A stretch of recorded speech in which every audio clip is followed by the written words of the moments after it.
صدیق اکبر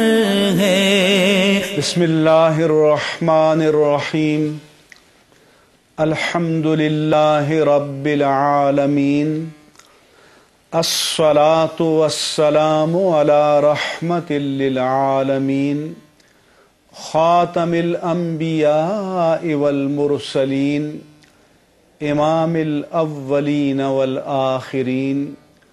سیدنا و مولانا محمد وعلى آلہ الطیبین الطاہرین وعلى صحابتہ الصدیقین الصادقین وعلى كل من تبعهم بإحسان إلى یوم الدین، اما بعد۔ ناظرین کرام، السلام علیکم ورحمۃ اللہ وبرکاتہ۔ ہفتہ صدیق اکبر رضی اللہ تعالی عنہ کے موقع پر آج میں آپ سے جناب صدیق اکبر رضی اللہ تعالی عنہ کی خلافت کے منہج اور ان کی خلافت کے منشور و دستور کے عنوان پر گفتگو کروں گا۔ سب سے پہلے تو یہ بات آپ کے ذہن میں رہے کہ سید المرسلین صلی اللہ تعالی علیہ وآلہ وسلم معمار انسانیت تھے۔ آپ نے انسانیت کے ایسے شاہکار تخلیق فرمائے کہ جن کی نظیر پیش کرنے سے آج تک تاریخ انسانی عاجز ہے۔ آپ صلی اللہ علیہ وآلہ وسلم نے فرمایا، خیارکم فی الجاہلیت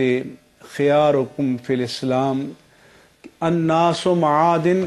کہ لوگوں کی مثال کان کی سی ہے، کمعادن الذہب والفضہ، جیسے کوئی سونے کی کان ہوتی ہے، کوئی چاندی کی کان ہوتی ہے، کوئی لوہے کی اور کوئلے کی کان ہوتی ہے۔ تو کوئلے کی کان سے سونا کبھی نہیں پیدا ہوتا، اس لیے آپ نے فرمایا کہ خیارکم فی الجاہلیت خیارکم فی الاسلام اذا فقہوا او فقہوا، تم میں سے عہد جاہلیت میں جس میں کوئی ٹیلنٹ تھا، جس میں کوئی جوہر تھا، جس میں کوئی کمال تھا، جس میں کوئی لیڈرشپ کی صلاحیت تھی، جب وہ اسلام کے حلقے میں داخل ہوا تو اس کا وہ جوہر شخصیت نکھر کر سامنے آیا، جب اس کو اسلام میں فقاہت اور علم نبوت کا فیض اور نور ملا۔ اللہ جل شانہ عز و جل کے رسول مکرم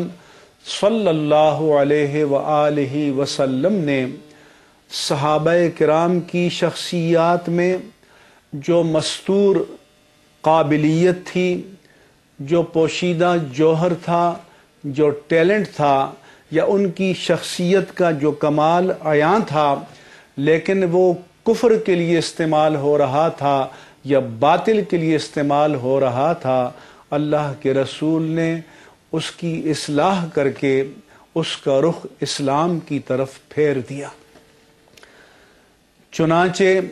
جماعت صحابہ کرام رضوان اللہ علیہم اجمعین میں آپس میں تفاضل اور درجہ بندی موجود ہے، اور اس درجہ بندی کا ذکر قرآن مجید میں بھی ہے کہ لا یستوی منکم من انفق من قبل الفتح وقاتل، اللہ نے فرمایا کہ تم میں سے فتح مکہ سے پہلے جو اسلام لائے اور اللہ کی راہ میں جنہوں نے جہاد کیا،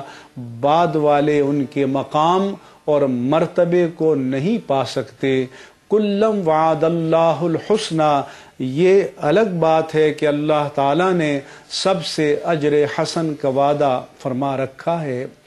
اسی طرح سے ایک سنگ میل ہجرت ہے، ایک سنگ میل صلح حدیبیہ ہے،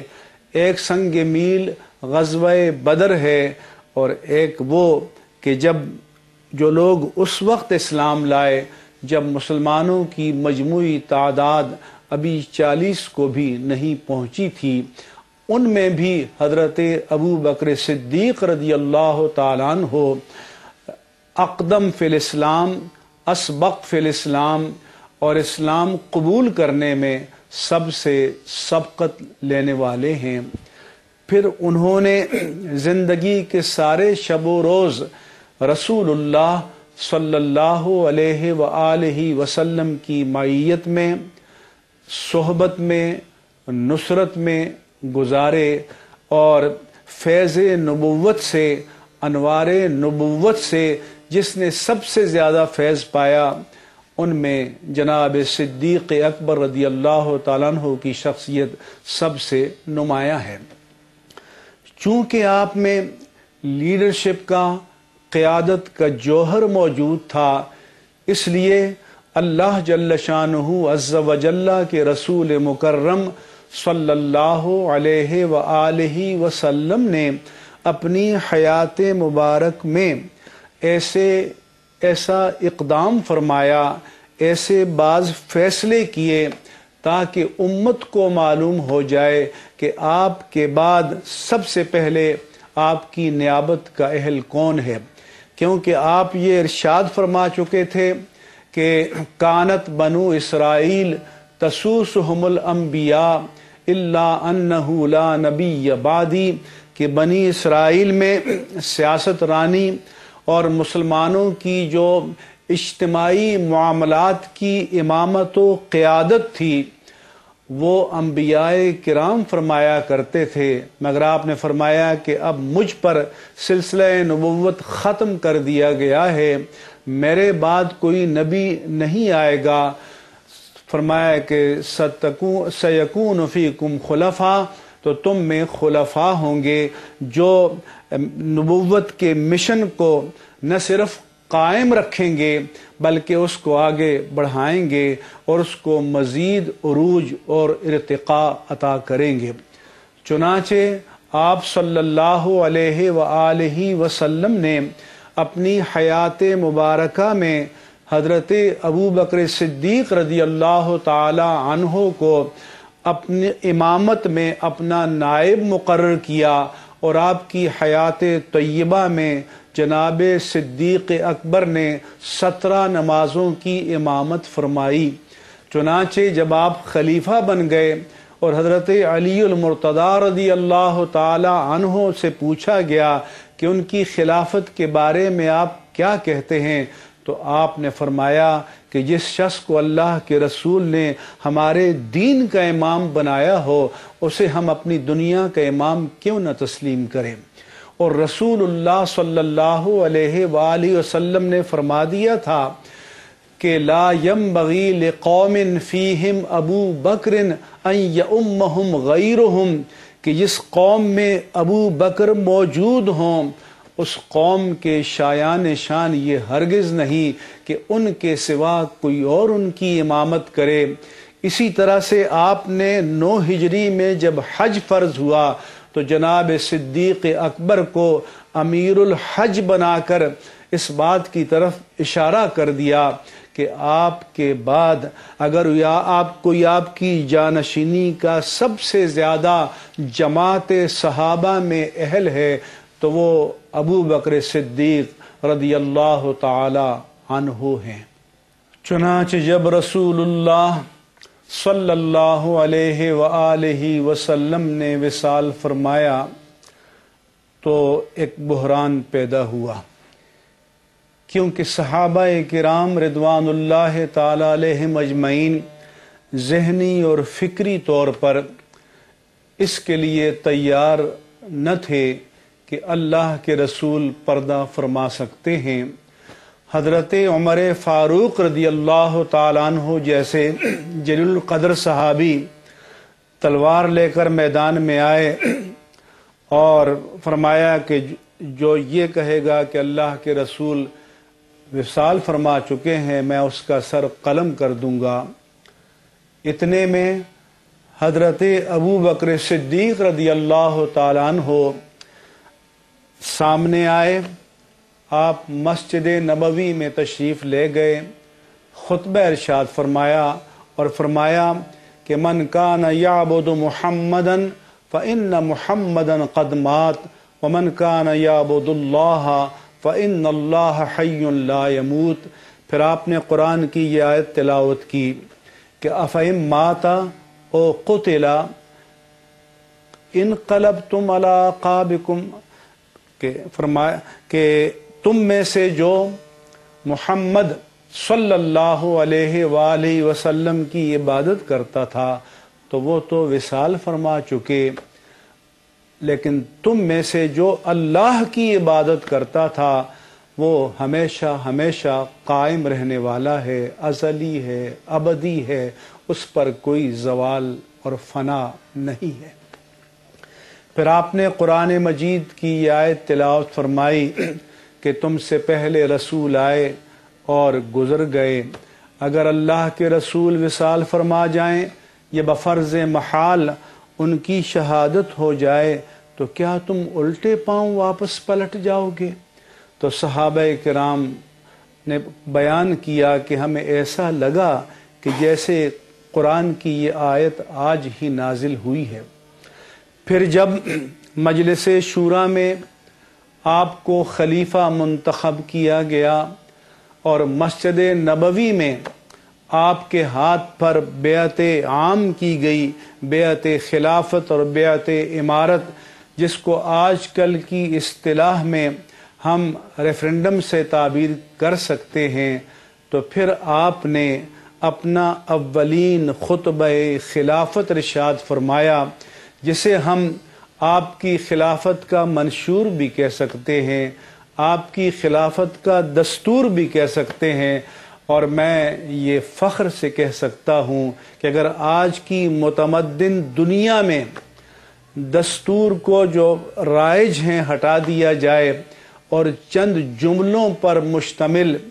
دستور خلافت صدیق اکبر کو اپنا لیا جائے تو ہدایت کے لیے یہ کافی ہے۔ آپ نے ارشاد فرمایا حمد و صلات کے بعد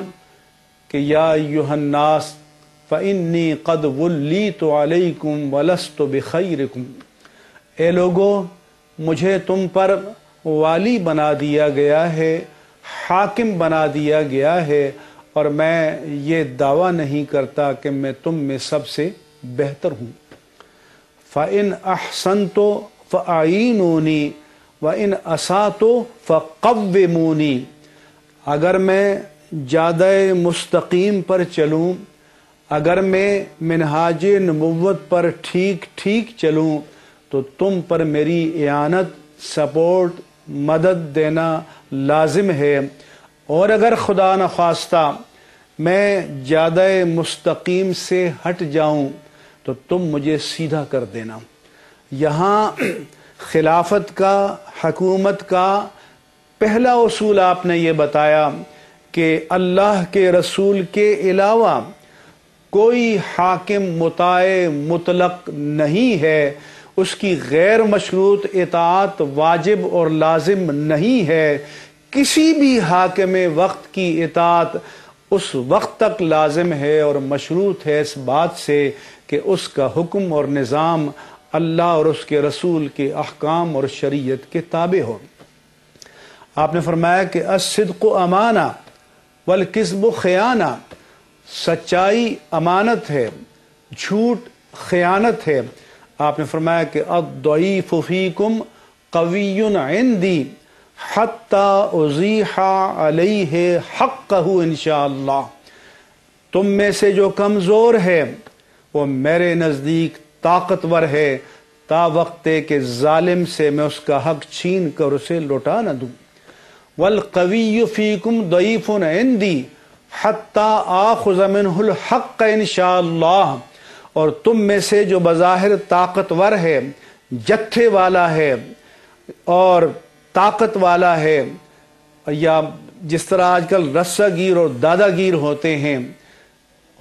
جناب صدیق نے فرمایا کہ میرے نزدیک کمزور ہے تا وقت کہ میں اس سے مظلوم کا حق چھین نہ لوں۔ اس سے معلوم ہوا کہ طاقت بندوق میں نہیں، طاقت ہتھیار میں نہیں، طاقت حق میں ہے۔ پھر آپ نے فرمایا کہ لا یدعو قوم الجہاد فی سبیل اللہ الا عمہم اللہ بالبلاء، کہ جب قوم مومن جہاد کو چھوڑ دے گی تو اس پر بلائیں، آفتیں اور مصیبتیں نازل ہوں گی۔ جس طرح آج جہاد کو فساد کا رنگ دے دیا گیا ہے اور مومن کے لیے جہاد کا نام لینا ایک خطرے کی علامت بن گیا ہے، حالانکہ یہ اسلام کا مقدس رکن ہے اور اسلام کی قیام کے لیے اس رکن کا ہونا یہ ازحد ضروری ہے۔ آپ نے فرمایا کہ لا تشیع الفاحشۃ فی قوم الا ضربہم اللہ بالذل، کہ جس قوم میں بے حیائی عام ہو جائے گی اس پر ذلت مسلط کر دی جائے گی، عزت، وقار، حرمت اور اقوام عالم کے درمیان افتخار اور پرائیڈ، یہ اعزاز ان کو نہیں ملے گا۔ پھر آپ نے فرمایا کہ ان اطاعت اللہ ورسولہ فاطیعونی، اے لوگو اگر میں اللہ اور اس کے رسول کی اطاعت کروں تو تم پر میری اطاعت لازم ہے، وَإِنْ عَصَيْتُ اللَّهَ وَرَسُولَهُ فَلَا طَاعَةَ لِي عَلَيْكُمْ، اگر میں خدا نخواستہ بفرض محال اللہ اور اس کے رسول کی نافرمانی کروں تو تم پر میری اطاعت لازم نہیں ہے، کیونکہ یہ اصول اللہ جل شانہ عز و جل کے رسول مکرم صلی اللہ علیہ وسلم نے بیان فرما دیا تھا کہ لا طاعت فی معصیت اللہ، کہ کسی بھی حاکم وقت کی اطاعت ایسی بات میں لازم نہیں ہے جس میں اللہ کی معصیت لازم آتی ہو۔ تو یہ بنیادی اصول خلافت علی منہاج النبوت کا جناب صدیق اکبر نے پیش کیا، قائم کیا اور اس پر خلافت کو چلا کر دکھایا۔ آج بھی اگر امت مسلمہ اس منہج کو اپنا لے، اس دستور کو اپنا لے، اس منشور کو اپنا لے، اس اصول کو اپنا لے تو آج بھی امت پستی سے نکل کر سرفرازی اور سربلندی کی راہوں پر گامزن ہو سکتی ہے اور اقوام عالم کے درمیان مقام افتخار پر فائز ہو سکتی ہے۔ میری دعا ہے اللہ جل شانہ ہمیں رسول اللہ صلی اللہ علیہ وآلہ وسلم کے خلفائے راشدین کی سنت پر عمل پیرا ہونے کی توفیق عطا فرمائے، آمین۔ وآخر دعوانا ان الحمد للہ رب العالمین۔ دل عشاق میں یوں عظمت سے